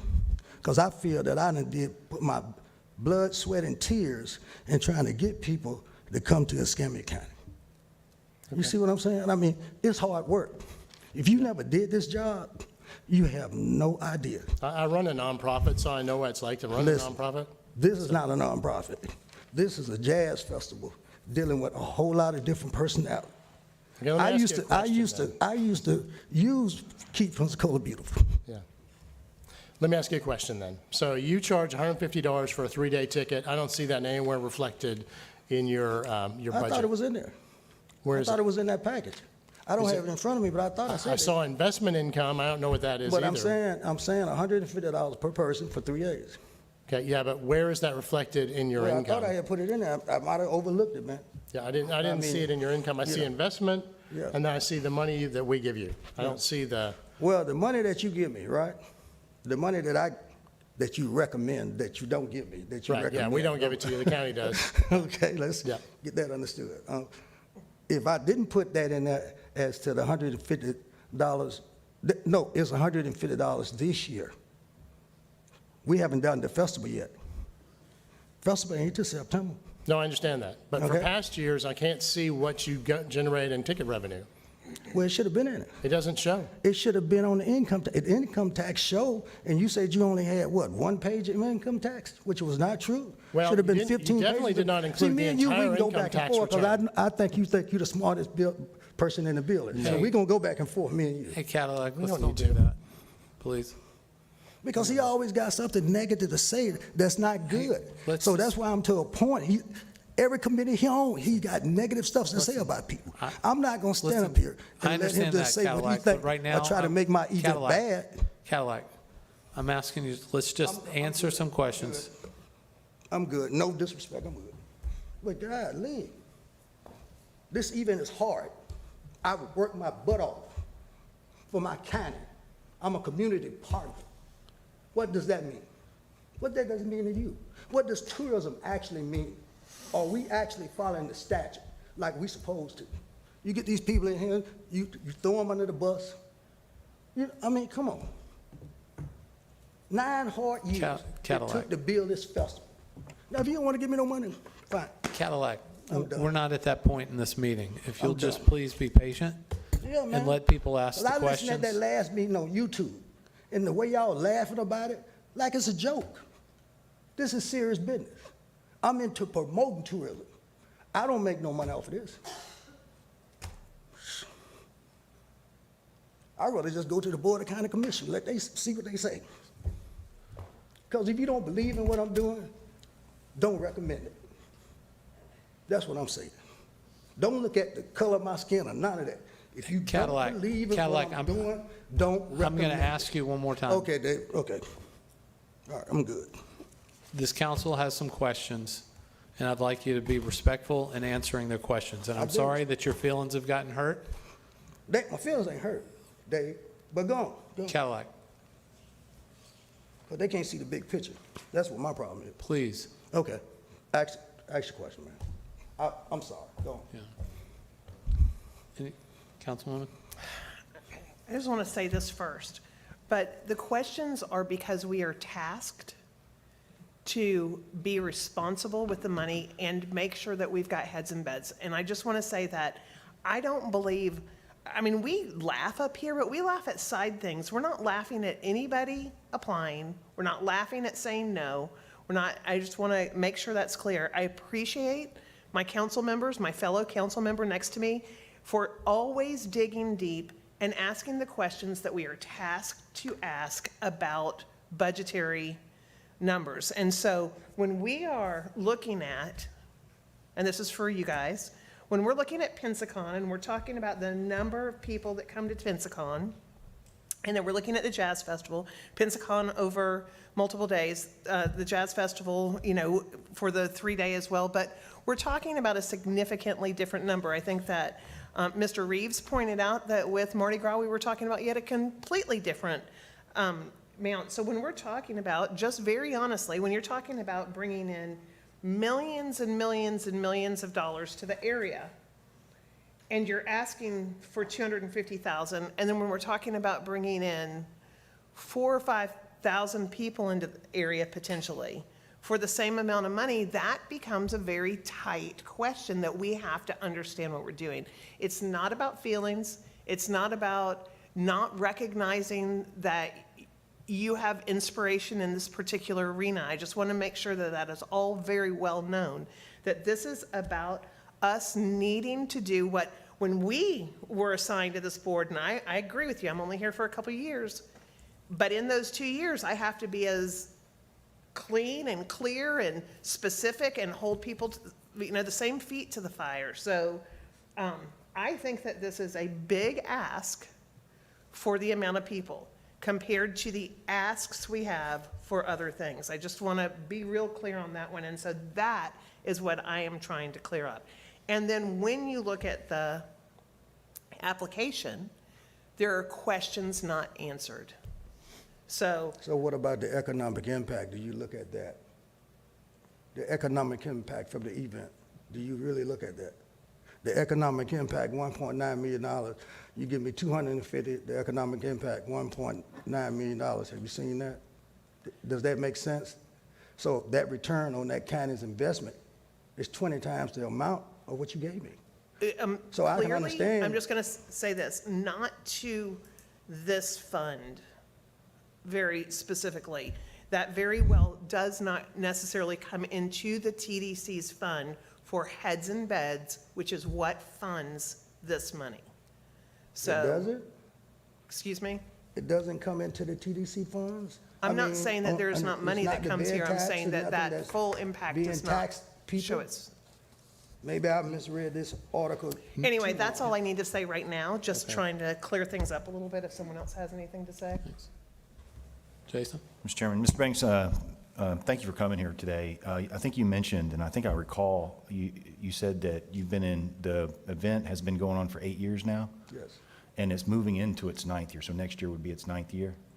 This year is the 9th year. This year's the 9th year, We okay. hadn't had this year yet. So 2025, the event happens in September, as I recall? Yes, That's correct, okay. Do you recall how much the county has allocated over the history of the event? I can't calculate it right now, but I will get those numbers for you. No need, we can do that as well. I don't know. I guess they keep funding it because we keep having a good economic impact. I mean, Well, it's, yeah, and it's the- kind of like getting money from the bank. You go to the bank, you give me a couple $100,000, and your return on your investment is 20 times the amount of that $100,000. Yeah, you keep on voting for it to keep the tourists coming. That's because that's what this is all about, tourism. This is I'm not about not how going to long argue it's with gonna you, run. and I'm not those people. Well, I But- understand But that. what I will say is, $250,000 returning $1.9 million isn't a 21 return, it's a 7-to-1 return, still, a return. Do you forecast in the future of the Jazz Fest that it will be sustainable? It'll be able to stand on its own without community funding? Well, the way I look at it right now, I think I'm gonna probably try to do one more year, which would be the 10th year anniversary. And then I'm gonna probably try to be done with it. Unless I'm gonna probably try to see, can I convince the county, like they do in Jacksonville, their jazz festival is free, and thousands of people come from it. Yeah. And I might be Free willing gets to- people's attention for sure. I might be willing to be on board with that, to teach somebody for a couple of years, But I mean, if I'm bringing people here and they spending their money, that's, maybe I'm looking at it different than maybe you looking at it. You know what I'm saying? No, I don't think so. If you get 3,000 or You and I 4,000 have people that actually come had into the this- city and they leave their money here, instead of taking it down to the Jazz Festival in Panama City, would you rather have them here or take money out of Escambia County and go down to the Jazz Festival in Panama City? Yeah, so. You see where I'm trying to go with this? Well, you and I have actually had this conversation before. I used to chair the grant committee for Visit Pensacola, Yeah, yeah. and we talked about then, is there a way, and I'm a business operator, for-profit business operator. I'm not here to coach anybody on how to run a business, but is there a way in which you can infuse a revenue stream that would offer at least a break even without seeking community funding? Maybe next year might be a possibility that it can be done. How might you do that? I don't know. It's something that I really have to sit back and think about and try to plan it out. Everything is about a plan. I just can't sit here and tell you something, then eventually I don't do what I tell you I'm gonna do. One thing about me, you'll learn about me, whatever I tell you, you can take it to the bank, you can cash it. So I'm not gonna sit up here before this dais and say something that I can do, and I might not be able to do it. My concern is this: after reading the statute, I'm a man who like to follow the law. I like to know what is required and what is not required. And after actually reading the statute, actually reading the ordinance, all the stuff that some of you guys talk about, I know you got to have some kind of plan in order to get this money out. I get that part. But it's not nowhere in here. And my question, why would the legislator leave that out? Not only did they leave all this stuff out about financial statements, tax returns, even it's not in the ordinance that I got. So that kind of makes me wonder. I'm not saying what y'all doing is wrong. I'm not. The problem I have is that we are on tourism. If we trying to get people to come here, if you got organizations that's actually bringing people into the city, I think that's a good thing. Because at the end of the day, That's what the statute is all about. It ain't about whether Cadillac made no money or whether I lost money or you bringing in tourism. And that's it in a nutshell. Do that kind of make sense, what I'm saying? It certainly resonates with me. I think the job of this council, certainly this council member, is to find the best value in the allocation of those funds. So for $250,000, where would that best be allocated? And I think that's what these questions are trying to. Do you have any other body in this county that's creating a jazz festival that's pulling people in here from all over the country? That's $1 million question. But the answer to that question is no. Nobody was doing it before I started doing it. You know, so your city is growing fast. Can't even hardly drive them down the highways, it's so crowded. But we have to have entertainment for people. People moving here. I mean, if you don't want it, I get it. I love what I do for the county. You know, that title, community partner, you don't know, that's like putting a crown on my head. I love that title. I'm a community partner, I work for Escambia County. Yeah, I like that. So I work hard to do it. You look at the number, $250,000 for what I do for the county. That's up to y'all. And no disrespect to you, brother. I just, you know, ain't no bad feeling. You know what I'm saying, Charles? But when you do what I do, and sometimes I wish that y'all would come see it. Come see it for yourself. Black folks, white folks, Asians, coming here from everywhere. I thought that's what we wanted. Any other comments? Mr. Reeves? I have a question. Yes, sir, Mr. Reed. How many tickets do we estimate was left out of his presentation in dollars? Well, I tell you what I did forget. Mr. Bear? Which Mr. Bear? There's two of us. We have two. Can I answer that question? The one with hair. Can I answer that question, Mr. Reed? Can I answer that question for you? Sure. What I forgot to tell this committee, and I think Mike Capps is still here, for the last couple of years, I gave away a boatload of tickets to all first responders. That's my way of giving back. I don't care if you was a firefighter, EMT, nurse, doctor, police officer, a boatload of tickets that I gave away. Well, so I don't count those that. Understand, the more people you have, the more tickets you sell, the more. So I'm just trying to get a number on what the ticket income would be approximately, even if you gave a lot of them away. But you can't count the ones you give away as an I don't wanna income. count. I mean, it does hold a $25 value according to the IRS. That's what that ticket, that comp ticket holds. That's, you know. I think what he's asking. What he's asking, Dave. How many tickets did you sell and at what price? My ticket's $150. Last year, I think they was $140. This year, they're $150. And how many And that's did you 3 sell tickets last for year? one day. I don't know. We did about 3,000 tickets. Or more. I have to look at the settlement from the Bay Center. I know you can't calculate them numbers in his head. On page 5, What did I say? you said you have $125,000. Yes. But let me show you something. This came from High Point Corporation. Okay?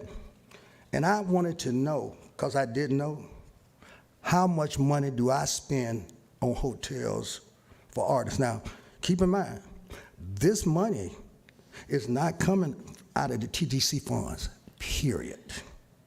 So when they wrote me back, they said that I had spent on artists over the years $107,000 in hotel costs. I spent, no TTC funds. If there's any questions about what I do with the TDC money, all you got to do is go to the clerk's office because you have to have receipts on every penny you spend. I didn't go buy no Cadillac with y'all money, or no Mercedes, okay, or no yachts, okay? I don't own that. $107,000 out of my pocket just for hotels. You could have bought a Lincoln for that. I mean, I'm learning the game like everybody else. At least I'd say I do my taxes and they ain't being audited. You know, I could always say, hey, I can't get that information. Ms. Patel said I only had 3 pages, that you only got 3 pages of tax returns. Well, according to the county budget's office, it should have been 15 pages of tax return. I mean, what happened? I mean, I went and talked to Alice. She said she sent it in to y'all.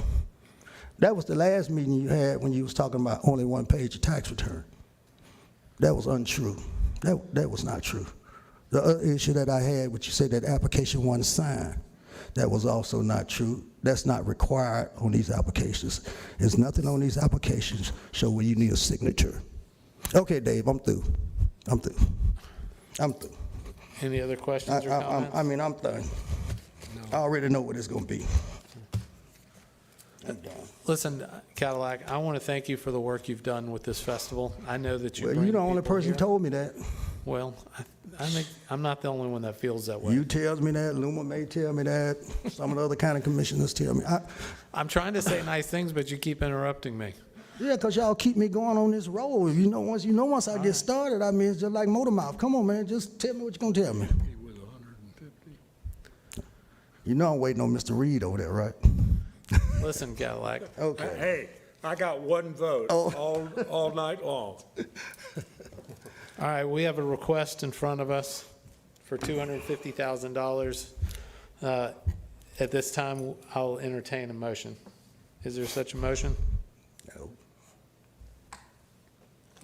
I move that we appropriate $150,000. All right. I second We his have a- motion. We have a motion for $150,000, a second. And those funds would come from the special events. All right, and those funds would come from the special events budget. Is there any further debate or discussion? Hearing none, we'll call for the vote. Matish Patel. No. James Reeves. Yes. Ashley Hoffberger. No. Shirley Cronley. Yes. David Bear. Yes. Brad Mullinex. No. Charles Bear. No. Jennifer Brer. No. Jason Nicholson. No. 3 to 6. What is it?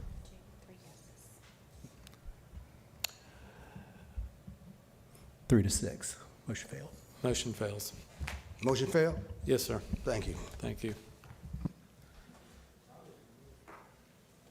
It didn't, it failed. The motion failed 6 to 3.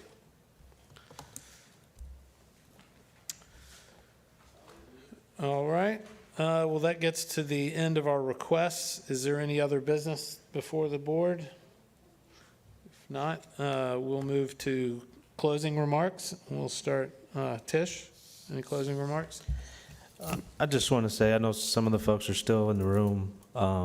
Please don't feel like this council is ever laughing at you or making jokes, or don't take it serious, or don't realize how hard you work to put events together. And yes, some events may not be successful, and some events may be successful forever, and then things happen and it's not. So it's our job to kind of remind you, hey, can you get things back on track and put heads in beds?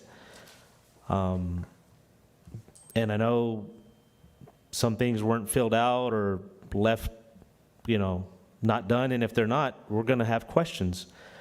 Nobody should get offended by that. And I take it personal when my council members get attacked. And I, for one, love the questions, and that we have a council that has actually taken the time to read through these applications and doing what we're supposed to do. And these are tax dollars that we're spending or recommending to the Board of County Commissioners. So I just want to say thank you for the rest of the council and everybody that's here still.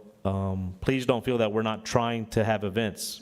The goal is to give events, but to make sure our events stay successful. Thank you. Mr. Reeves? I just want to thank you for the kind of support you've given me the whole time I've been on this council. Nothing but support, Our sir. fellow council members. Commissioner? Yes, thank you for everybody who came and to ask and who puts wonderful events on, not only for our community, but to bring people in and to drive tourism. We really do appreciate it.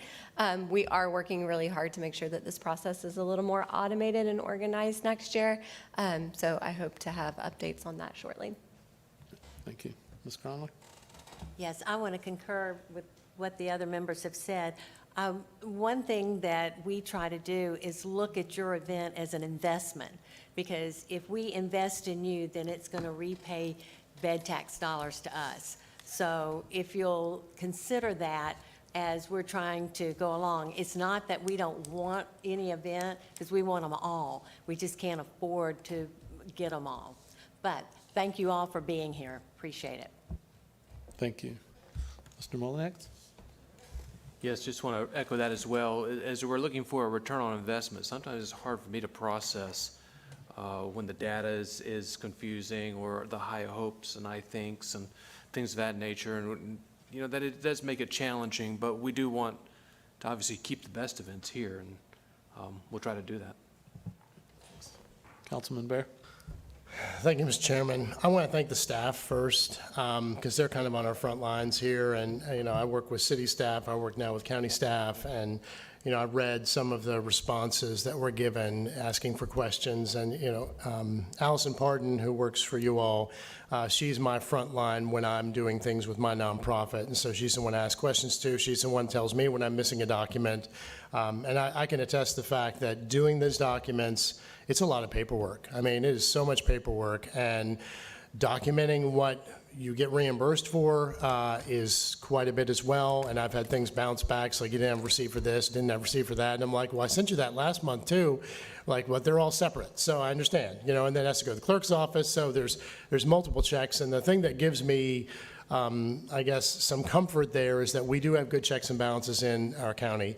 I had the unfortunate, I guess, opportunity to sit with in a group of city council members and staff over in Orlando this past weekend, and we had the leader of Doge, who had come from Indiana, and the thing he said that I thought was most interesting was he talked about Osceola County. And he said, do you all pronounce it Osceola or Osceola? And they were like, Osceola. We're like, well, I'm from Indiana. We pronounce things the way they're spelled. And that's when everyone turned against him at that point. Because, you know, I mean, like, you don't come and say that to somebody in their state. But the things that he talked about, one of the things I thought was really telling was they're looking at governments that fund nonprofits for different purposes and how they do that, what kind of accountability is on them. And, you know, I'm convinced that what's really happening is we're trying to cut property tax, we're trying to cut TDC, flexibility TDC. Somebody is, we're not. We're trying to make sure, I think, this board, and I appreciate my fellow council members, we're trying to make sure that, you know, the information that we have is correct to the best of our ability. I put a lot of time into reviewing these agendas. I don't take them lightly. So if you're one of the people that I ask questions to, you know, I apologize, but it's my job. You know, that's what I do.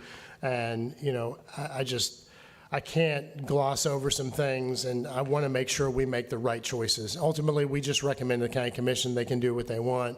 And we've got a county commissioner up here, and she's got a dual role job here because she has to sit through it here and then hear it on the county commission side as well. And it's always a challenge. So we don't have that in the city because we don't get to decide on TDC funds, so we can kind of push it off to them and say, go do it.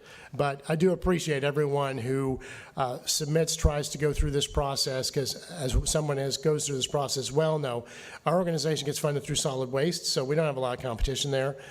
You all have more competition because you're going for tourism development dollars. But I know it's a lot of work, and I don't ever want to have someone think that I don't think they work hard in what they do. I think there are people up here that work very hard, and we're doing things that are in addition to our regular job, and we're just trying to make sure that we do right by the people. You all, some of you make our lives very easy, and some that we don't have the answers to. We just need to answer those questions so that we can make sure that we can move forward on those. So I appreciate it. Thank you. Thank you. Councilman Breyer?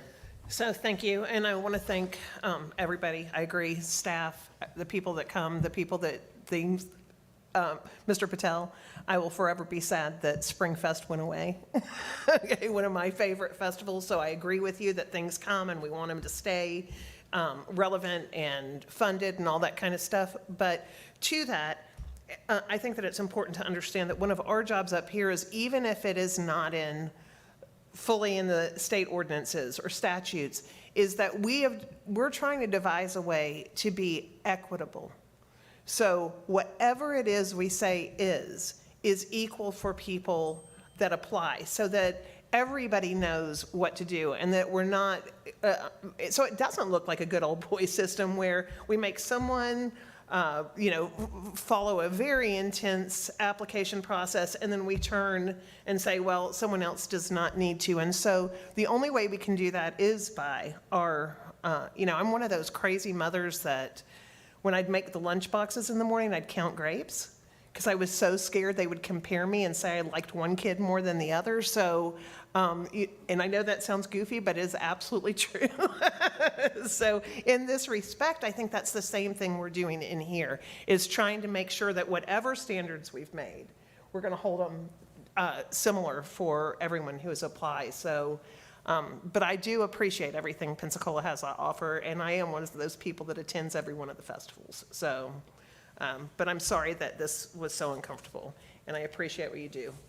Mr. Bear, Council Member Bear, Board Member Bear, whatever we want to call, but I think it's extremely powerful to have people do their research and make sure that we are looking at all those things.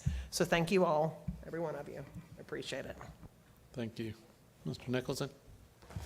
I'd like to start by thanking Mr. Bear for the depth of your research and the memory that you bring to this council. I read every word of every packet sent to me, and I'm often reminded of things that I may have forgotten or missed by you, and I just want you to know that I appreciate that. I know that we're in good company and good custodians of the tourism development tax dollars, and the board is better with you on it.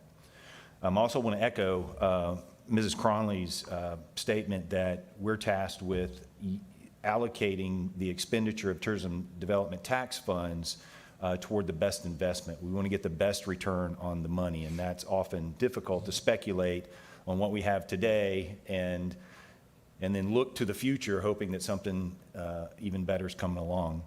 And I wouldn't be doing my job as a hotelier if I didn't remind us all that tourism development tax is created through accommodations revenue. So when guests rent hotel rooms, they pay 5% tourism development tax. So when I'm looking at an investment, certainly we want to key in on the economic impact, but we also want to look at the return on that tourism development tax dollar. It's hard to get a one-to-one return on tourism tax allocations, but there should be some expectation of some return of tourism tax dollars, which is why we often ask that question, how many room nights are involved? So thank you all for your work. Hotel rooms. Excuse me, accommodations. I stand corrected. Short term. Thank you, Mr. Reeves. It comes out of accommodations, nightly accommodation, transient accommodation rentals, under 6 months. Thank you much. Thank you. I want to thank everybody on the council and staff and everyone here for their participation and preparation today. When we, to address a couple of things. One, the statute says what we can and should spend this money on.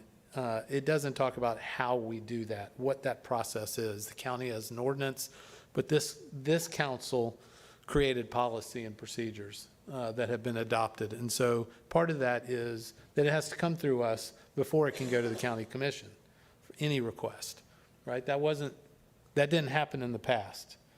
We have these restricted funds so that we have the opportunity to fund things that may not come through our annual budget because we had no restricted funds. We had no plan.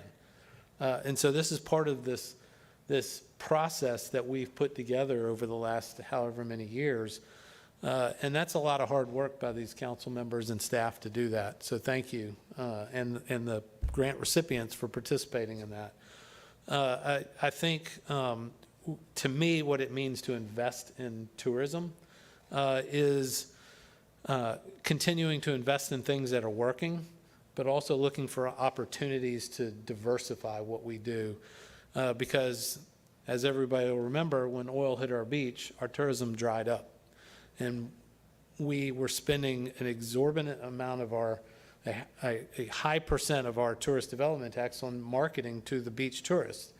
And so it's incumbent on us to look at these different opportunities. And maybe maybe this one opportunity doesn't put as many heads in beds as another opportunity for that dollar amount, but it's a different angle. It's a different opportunity to diversify and change the type of tourists we get. Because the number of heads in beds doesn't necessarily equal the dollars spent in the community. Because, beach tourists sit on the beach and they may grab a sandwich while they're there, but maybe someone who's at a jazz fest could have been shopping in the shops and buying jewelry.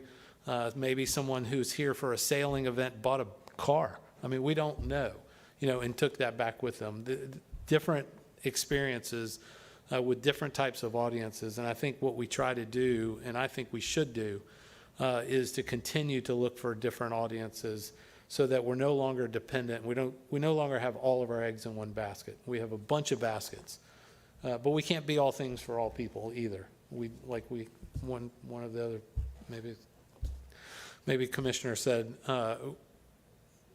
we don't have enough money to fund everything we want to fund.